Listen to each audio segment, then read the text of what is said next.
Hello everyone, welcome back to my YouTube channel, and today I'm going to be giving my match predictions for the quarter-finals of the Carabao Cup. We are finally entering the business end of this competition, and let's see which teams will be able to advance to the semi-finals of this tournament. I know people are saying this tournament ain't great, it's a Tin Cup trophy, no one really cares about it, but we have seen in years past, if you win the Carabao Cup, you usually have great momentum to end the season and potentially win more trophies or finish in the top 4, top 6. Let's see what happens. And I'm very excited for Carabao Cup quarter-final fixtures. We got Manchester United versus Charlton. We know Manchester United are the giants. They're obviously the favourites. But Charlton, can they actually beat another Premier League side like they did to Brighton on penalties?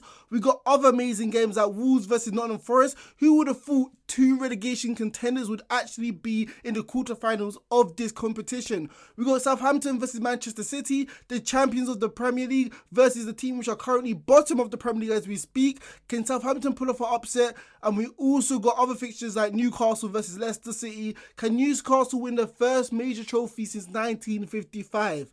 However, before I go in this video and give my match predictions, you know I'm going to say make sure you guys like, comment and hit that big subscribe button right there, and make sure you guys in the comment section give me your own predictions. What do you think is going to be happening in the quarterfinals of the Carabao Cup? So the first game I'm going to be predicting, it has to be this one, Southampton versus Manchester City. And like I said in my introduction, this is the Premier League champions facing the team which are currently bottom of the Premier League as we speak. We know who are the clear favourites, and surely Manchester City should coast through this game and pull off the victory to advance to the semi-finals. And although Southampton did sack Hasenhüttl, you would have expected, you would have thought there was going to be a new manager bounce back with Nathan Jones being the new manager of the club. However, the poor form, the diabolical performances have kept coming, and look, Southampton have not been good at all this season. Nathan Jones just got the job, and you have Southampton fans, even the players feel like they've quit on him already. 4 games, 4 defeats. It's not like you're facing the Premier League champions in this game. You're versing teams like Fulham.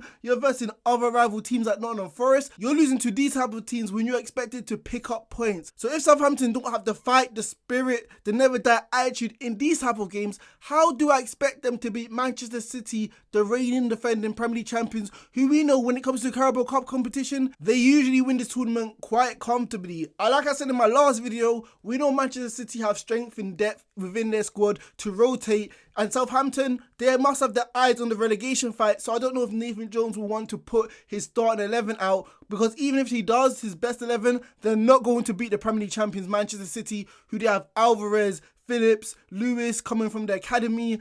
Obviously Cole Palmer, who's been superb as well whenever he starts. There's so much talent, there's so many great players in that Manchester City side that I just can't see Southampton, even with the first team, winning this game. You got a manager who's pretty much out of his depth in Nathan Jones, who doesn't have any Premier League experience, let alone being in the quarterfinals of a major tournament, versus a guy who's won, what, 4 Carabao Cups in the last 5 years, something ridiculous like that. So look, I gave Southampton no chance in this game, even being at home. Manchester City have not lost to them in the last 5 games. Southampton, once upon a time at St Mary's, used to be a tough place to go to. But look, these days teams are picking up points and getting victories. Manchester City, it should be a walk in the park for them. I can't see anything but a victory. I'm going to go for a 3-1 victory for the away side, Manchester City, within this fixture. So the next game I'm going to be predicting is Manchester United versus Charlton. And look, Manchester United yet again have got the luck of the draw in this competition. Ten Hag must really be thinking like, look, this is a great opportunity, a great chance to get Manchester United their first silverware in 6 years. They're facing a team which are in League One, who are currently 17th, who've only won 1 game out of their last 5. Manchester United are entering this game with high spirits, winning their last 5 to 6 games on a bounce with an informed Rashford who can't stop scoring. So surely Manchester United should win this game quite comfortably. Although Manchester United do have a thin squad, because obviously they only have one main striker in Martial, who looks like he might be injured. At the end of the day, Charlton are playing in the FA Cup as well, so Manchester United would not have been the only team which had to rotate heavily due to the demands of so many fixtures coming in thick and thin, so Charlton will have to do this as well. And also Manchester United, look, Ten Hag, we know this season, doesn't really like rotating, like I said in my last video. I think he will start a very strong outfit because he will want to get his hands on silverware to really kick off Manchester United's season. Manchester United obviously will have so many stars on the bench as well, which they can rotate with. Anthony, I think Garnacho might start this game as well to give him a run around. And Manchester United should be easily beating Charlton. And I know anything can happen when it comes to these sort of cup competitions, but Charlton have pretty much been lucky themselves. In their last 2 cup ties in the Carabao Cup, both games ended on penalties. The last one, the latest, being against Brighton, winning at their home stadium. I don't see them repeating this. I can't see this happening again. And Manchester United at Old Trafford, we know, have been superb this season, only losing 1 game. So honestly, I feel like Charlton are catching Manchester United at the worst time possible. And I can't see anything but a Manchester United win at Old Trafford.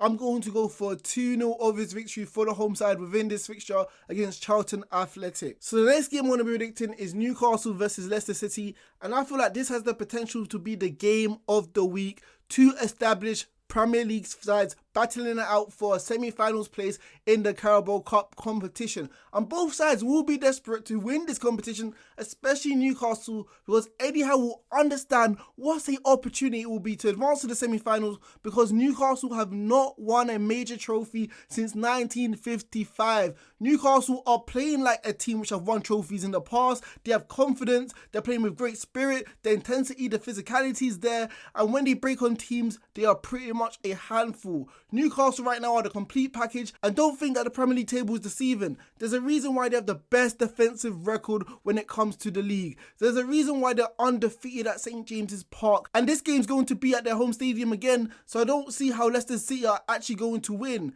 In the last week or two, Newcastle wiped Leicester clean, winning 3-0 at their stadium, the King Power. So honestly, how are Leicester City going to win this game, especially since they still do not have their main man, James Maddison, to pull the strings in the midfield? Ever since the restart of the Premier League, Leicester City are still yet to get a victory. Leicester City have already lost 3 games since the restart of the Premier League season, so they're not going to be filled with confidence. Jamie Vardy looks washed. It looks like he's seen another day. I just don't see Leicester City winning this game. The only thing I feel like Leicester City can hang their hats on is that the fact that Newcastle in the last few games or so have been struggling to score goals. Look at the game against Leeds, look at the game against Arsenal, and potentially, you never know, if Newcastle do not have their shooting boots on, it can go into penalties, and we know when it comes to penalties, it's pretty much a lottery.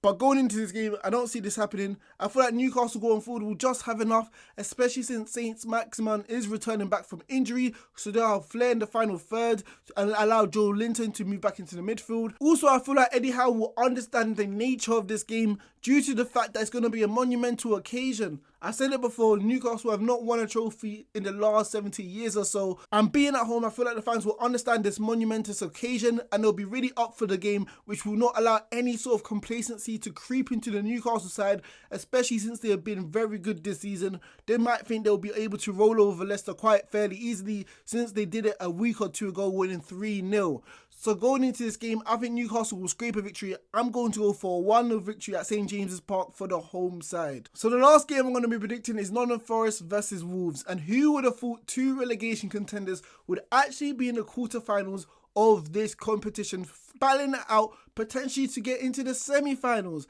And going into this game, I don't think it's going to be entertaining. I don't think it's going to be end-to-end, because we know these 2 teams lack threat in the final third to score goals. Look at their record so far in the Premier League. However, let me start off with Wolves. I feel like under Lopotegui, they've actually improved. It feels like in the final third, they're actually passing with pace. They're actually trying to beat players in terms of players like Podence with the goal against Aston Villa. They actually look a little bit threatening, more in the pass. And I feel like Lopotegui, he's unlocking the shackles. He's like, look, we actually got some talented players. Let them play and potentially they can cause danger to the opposition. When we know in the past that managers like Santos and Bruno Lage played with the handbrake on for Wolves, I feel like going forward, they'll actually express themselves more and maybe cause Nottingham Forest a little bit of danger. However, Nottingham Forest are entering this game with great belief and great courage because they actually won their last game against Southampton away from home, and they're going to use this as a launch pad to potentially beat Wolves. They also drew at home to Chelsea in a great 1-1 battle. And Nottingham Forest at the City Ground, they are never an easy outfit to play against. They pride themselves playing at home, and I feel like it's going to be very difficult for Wolves to actually pull off a victory within this fixture. However, at the end of the day, I don't feel like this game is going to be pretty to the eye. It isn't going to be the game to watch for the neutrals. I feel like there's not going to be many shots on target. And at the end of the day, I don't feel like either team will win within the 90 minutes. Whichever team actually scores first, I feel like will win. But at the end of the day, I'm going to go for a stalemate. I'm going to be predicting a 0-0 game to go on penalties. And I feel like Wolves, having better strikers of the ball within their squad, I feel like they'll win on penalties. And I'm going to go for 5-3 victory for the away side. Thank you guys for watching my video. Hope you enjoyed it. I'll see you in the next one. And make sure you leave your predictions in the comment section. Who's going to be winning in the quarterfinals of the Carabao Cup?